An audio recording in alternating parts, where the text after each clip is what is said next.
watching you. You have been summoned to this museum of nightmares. Hidden on the roads in this deserted town. You think you are lost, but you have arrived at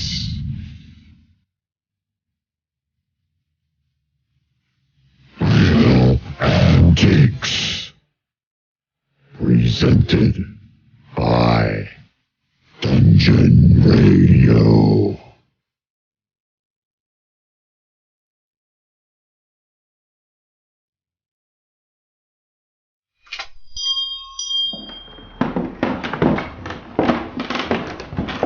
Hello. Welcome. The master of the museum will see you now. Right through those curtains.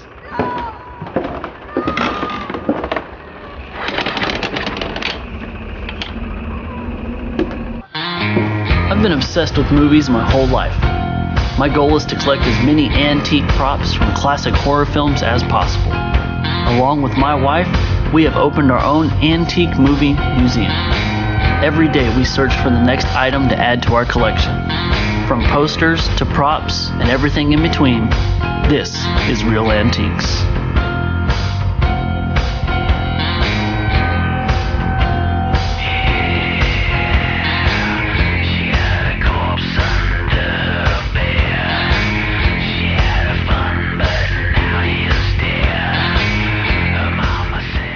Welcome back, friends, to another episode of Real Antiques, the only show about a classic horror lover so obsessed that he spends his entire life collecting anything related to the genre. I'm Phantom Dark Dave, and as you know, behind every good man is a great woman. With me, as always, Bright Eyes. Hey guys, I'm back, and we have a great show lined up today. The episode we are going to talk about is knives. Another instrument misused and conveniently crafted into the wielding weapon of a stalker. That's right. Join us as we venture into the knife room.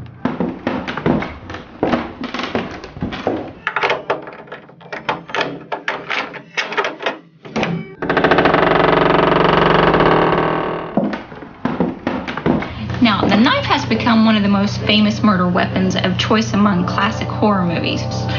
Modern films have taken it up a notch and become a little more creative, which is really nice, but it was the classic horror movies that got us started with it.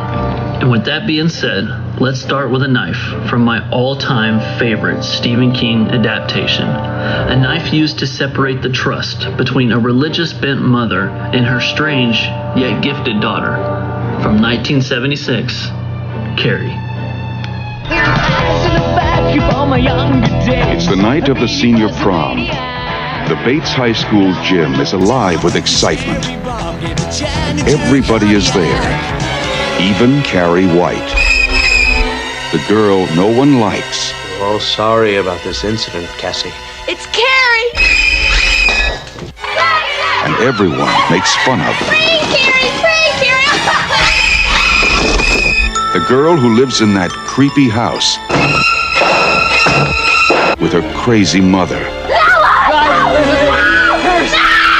Help the sinning woman see the sin of her days and ways. Show her that if she had remained sinless, the curse of blood would never have come on her. The girl with the strange power. If I concentrate hard enough, I can move things. But tonight, no one will laugh at Carrie. If you don't have a date for the prom next Friday, would you like to go with me? She's with the best-looking boy in the senior class. He's trying to trick me again. She'll be voted queen of the prom. You know, I can make sure that you don't hurt Carrie White anymore. For Carrie, it will be a dream come true. For everyone else, it will be a nightmare. Carrie. A new film by Brian De Palma.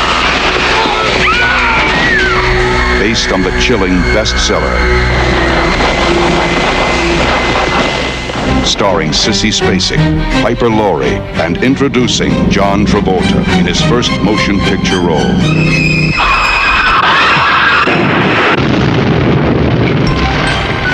If you have a taste for terror, you have a date with Carrie.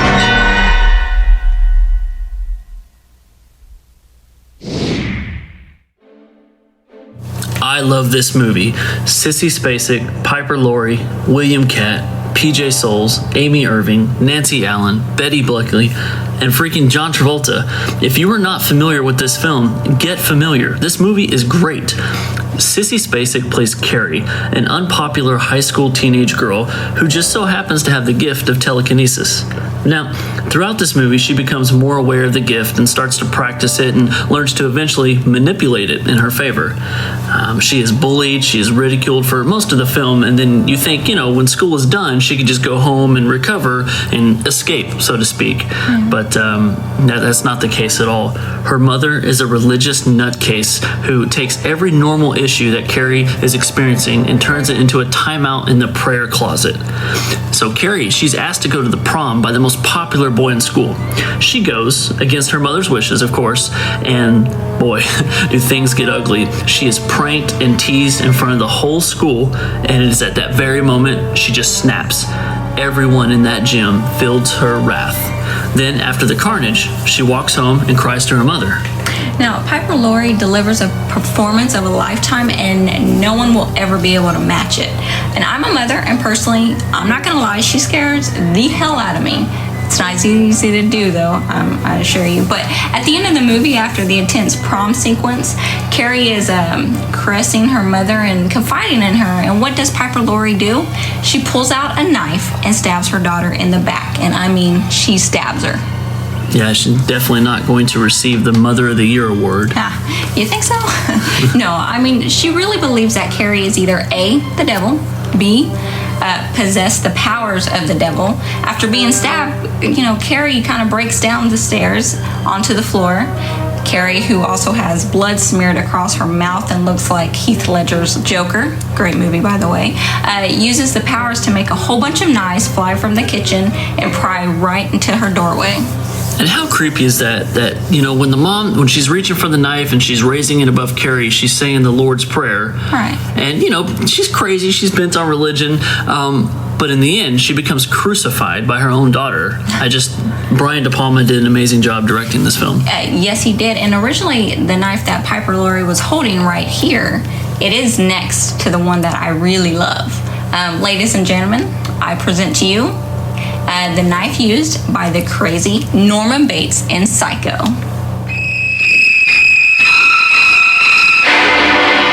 Here we have a quiet little motel, when in fact it has now become known as the scene of the crime. You have a vacancy? Oh, we have 12 vacancies. You know, this is the first place that looks like it's hiding from the world. I think that we're all in our private traps, clamped in them.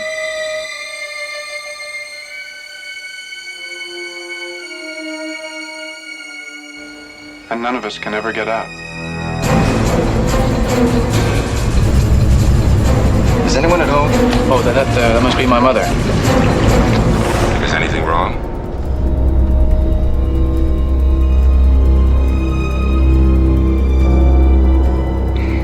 Am I acting as if there's something wrong? She's not missing so much as she's run away. Put me down. Mother! Oh, God! Mother! What are you running away from? She looked like a wrong one to you? It's not as if she were a maniac.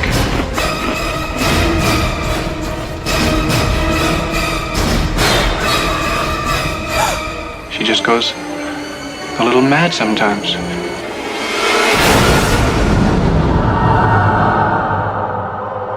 Why, she wouldn't even harm a fly.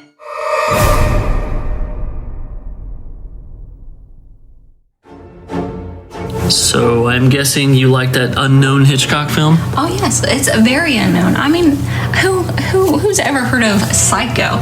No, you would have to be living under a rock to not know about that film and what that knife I'm referring it to. But in 1960, the world was introduced to the film Psycho, and audience went absolutely crazy, as they do still today.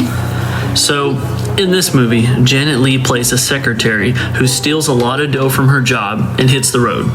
She then settles in a motel, and the rest is history when she decides to take a shower. The owner and operator of the motel, Norman Bates, who's played wonderfully by Anthony Perkins, just so happens to be a lunatic who assumes the identity of his dead mother, and he kills people. Oh, is that all he does? No.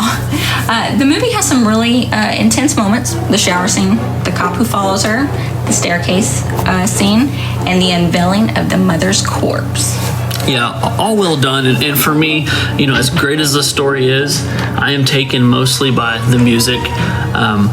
Most Alfred Hitchcock films have audio tracks to fit some of the most memorable scenes, but it was truly this film that really made your skin crawl. Oh no, absolutely. I still totally think of it every time I take a shower. Between that and what is that one? 13 Ghosts, the one with the new naked princess. She's angry and she's in the shower. I always think of that. Between that and Psycho, always in my mind. I still think of you thinking of that every time I take a shower, but that's severely off topic. Listen, the movie Psycho it's a great black and white atmosphere that really captivates the mood, as well as the isolation of its characters. I mean, would you be able to stay at a motel like that, minus the psycho who runs it? I'm gonna go with a hell no. I'm more of a suburbia kind of girl. Motels ain't really my thing. I am more of a, I'm gonna go with American Horror Story hotel kind of girl. They got some really good people I would like to see. See. Yeah, no, I don't believe you, but I hear what you're saying. And, though my roots come from more of a trailer park-esque kind of thing, I too enjoy living in the suburbs, especially if Tom Hanks is nearby. Is that one of your lame jokes? Because I'm digging it. It's the burbs. It's a great movie. Now, the next knife that we want to talk to you about is one of 1978 Glory, one of the most infamous and influential horror films of all time. It was held by Nick Castle and provided my favorite death scene in the entire film. It is from the one, the only, the classic, Halloween.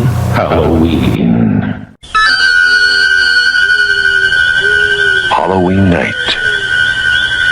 A small American town. 15 years ago.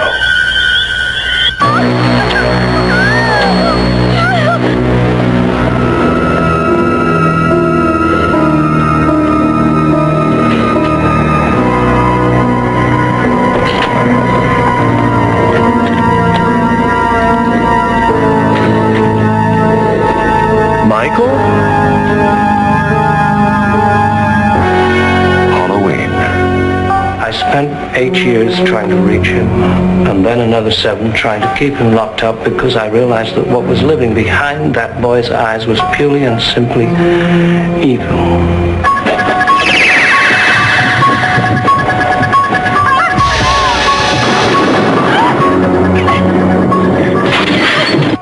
I think he'll come back. Exploring uncharted territory? Totally charted. Just talk. Sure. The only reason she babysits to have Halloween.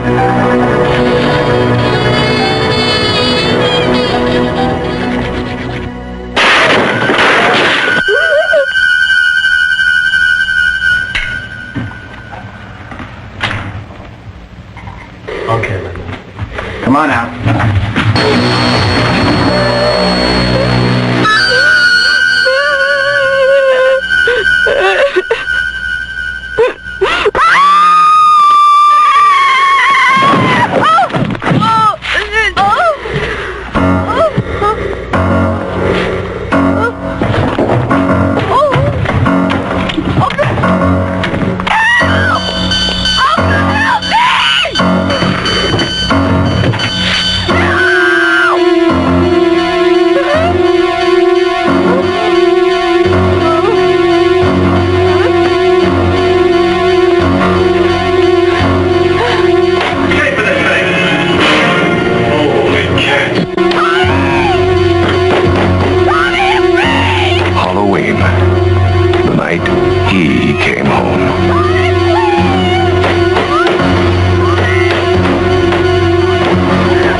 somebody puts this baby in a corner, it belongs right here. I remember back when Halloween had celebrated its 25-year anniversary, and we took that trip over to the private auction in LA. Do you remember that? I do.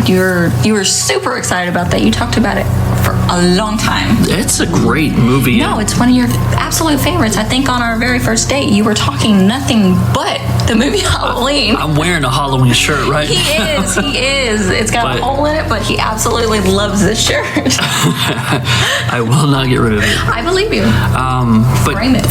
Yeah, right. We go to LA, right? And this guy, I forget what his name was, but he had the most impressive Halloween collection that I've ever seen. And don't get me wrong, he's got nothing on our museum, right?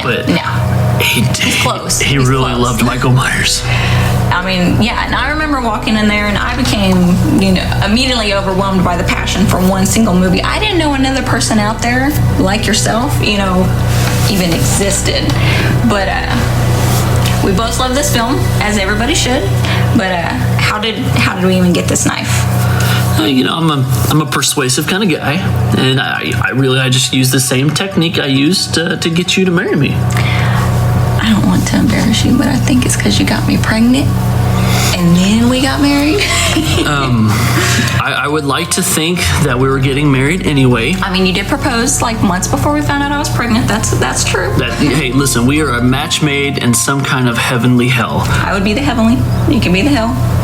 Well, I mean, so what? We collect things from movies where people get murdered or commit suicide or butchered, but That is true. I am more of a vampire and you're more of a werewolf. It's weird, but it works. And our babies, they're like little hybrids. Half vampire, half werewolf? No. What do you mean no? No. What do you mean no? Corbin's totally a vampire. Riley, she's like a werewolf. Hey, do you know what else works well? I do not. The writing, the directing, the cinematography of the 1978 Halloween. Okay. And, I love the time period of this film. Like, you got the 1970s, typical teenagers, sexually driven, trying to get laid on Halloween night. Meanwhile, a killer, bearing the pale face of Captain Kirk, is taking them out one by one. And Jamie Lee Curtis stardom is born. First off, I think the idea of the Michael Myers mask was freaking awesome. I mean, who would have known until you were telling me about the mask? I'm like, what? No way. But yeah, it's all true. But I love Jamie Lee Curtis. She is perfect in this movie. She is the ideal babysitter and just the right person to outsmart her brother, Michael Myers. This should be in everybody's top 10 horror movie list. Absolutely. Yeah, definitely. And something that I love about this movie, besides everything I've already said? Lindsay, one of the kids who's being babysat, she's watching the 1951 The Thing from Another World. You remember that's the Howard Hawks film with James Arness? Oh, yeah. Which is really cool because James Arness, he typically did not act in horror films, but he was in another horror sci-fi film called Them, the movie with the radioactive ants. Oh, man. Oh, can you really imagine? I mean, what would... Oh, I can't even think about what would happen if that was real. Like, what? Well, if giant ants crawled all over our house and crushed our cars and ate the children in the neighborhood. Okay. Now I feel like there's so many things crawling on me. See? But no. So, can you tell me how did this happen in the movie? No, you're just gonna have to watch it and find. If ants bother you that much, you just watch the damn movie. They're little. It's a good movie. Well, these ants aren't little.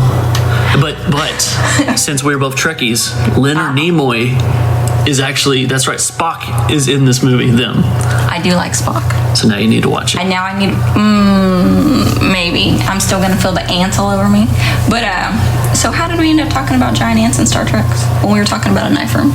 Well, because we connected Halloween to The Thing from Another World, and Yeah, no, I don't mean explain it. I was just saying, let's get back to the knife discussion. Another knife we have has definitely earned its place in this room, and it's used by, Mia Farrow in 1968, Rosemary's Baby. 7? Here you go. Originally, the smallest apartment was a 9. It's been broken up into 4s, 5s, and 6s. This room, for instance, it would make a lovely nursery. Oh, it's a wonderful apartment. I love it. Let's have a baby. Congratulations. Really? Congratulations. Minnie Castevet has a herbarium. I'm going to have her make a daily drink for you. You're pregnant.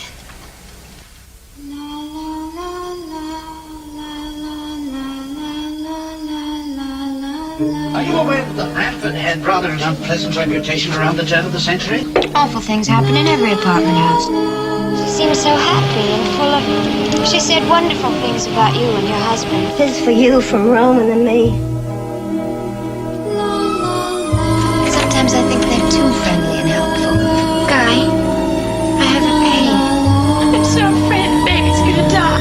Rosemary, pain like that is a warning that something isn't right. They're not setting foot in this apartment ever again. What about what's fair to me? There are plots against people, aren't there? Well, there's one against me and my baby. If you say anything more about witches or witchcraft, you'll be forced to take you to a mental hospital. I haven't flipped up, Doctor. What, she's dead? He told the doctor to make sure that you got the room that was on his desk. Read what they do, Guy. They use blood in their rituals. Monsters. You're lying! You're lying! You're lying! What have you done to it?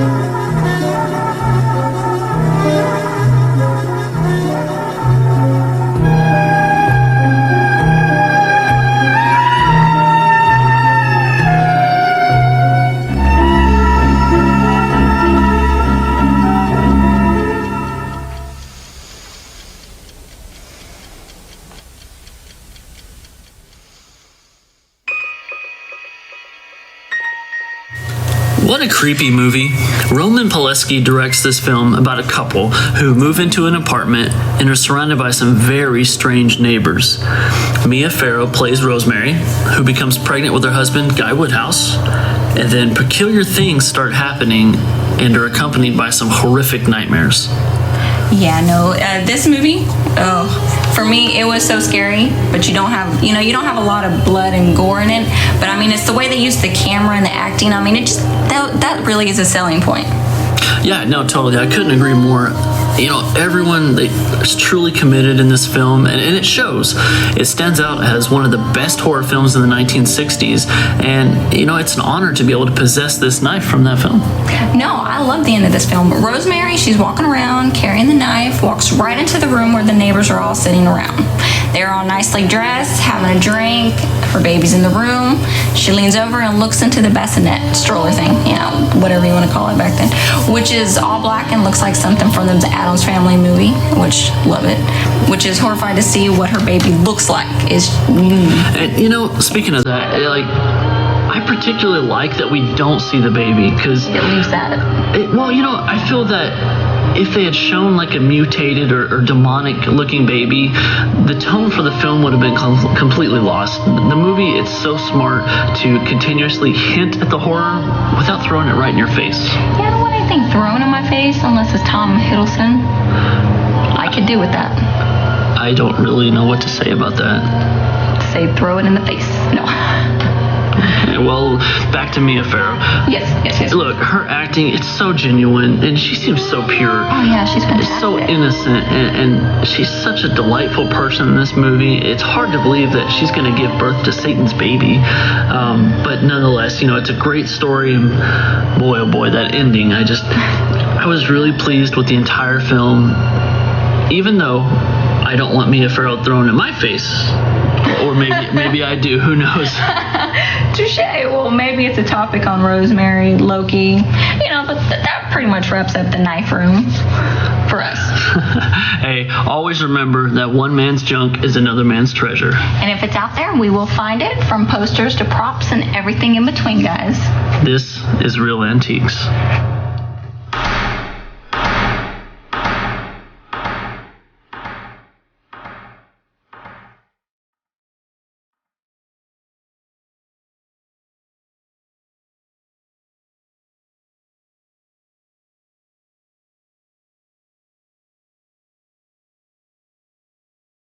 You have been listening to Real Antiques with Phantom Dave and Bright Eyes. Until the next next time that you happen to be in these parts and get lost in the back roads in this deserted town, know that we will be summoning you soon for the next episode of Real Antiques, presented by Dungeon Radio.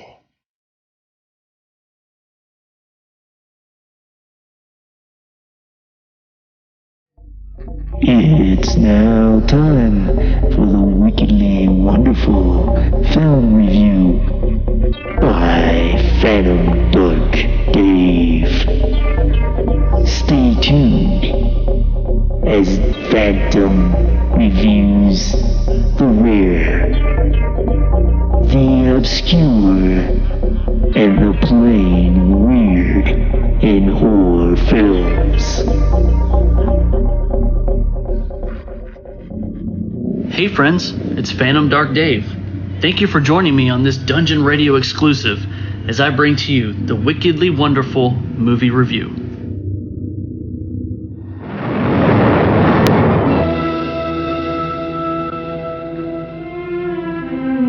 "7 hours and his blood is still alive.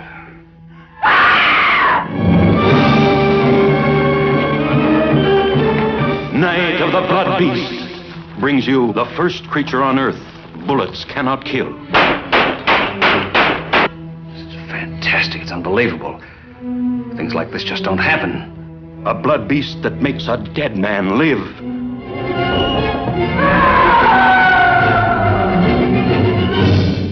Dr. Wyman. Half his head's gone. A blood beast that feasts on Earth scientists. The first satellite creature to impregnate man with its chromosomes. It's true. I can feel it inside. The exploration into living space, exposing secrets too horrifying to reveal. You'll know days of nerve-training suspense. It's first-degree terror when you see Night of the Blood Beast.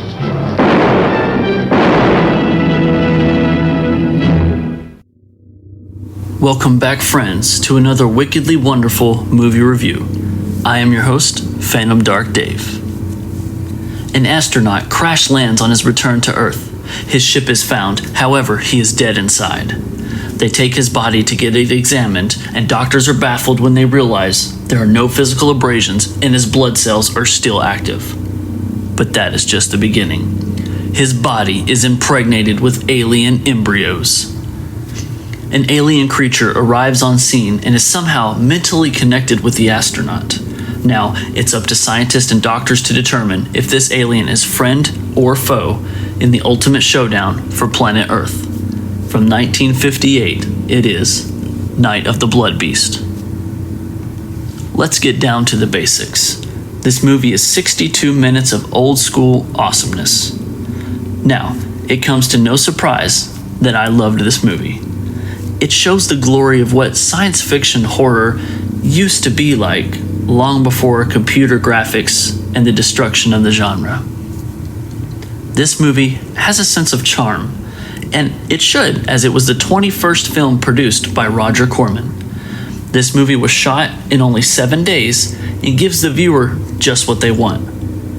That is, if what the viewer wants is a creature that looks like a sloth combined with a mole. Let's look at what this movie offers. Number 1. The creature appears in 34 minutes. Hooray, we do not have to wait till the end. Number 2. It's a guy in a suit. That's just fun. And number 3. Self-sacrifice to save humanity. I give this movie a thumbs up because it's exactly what I was expecting. So, check it out.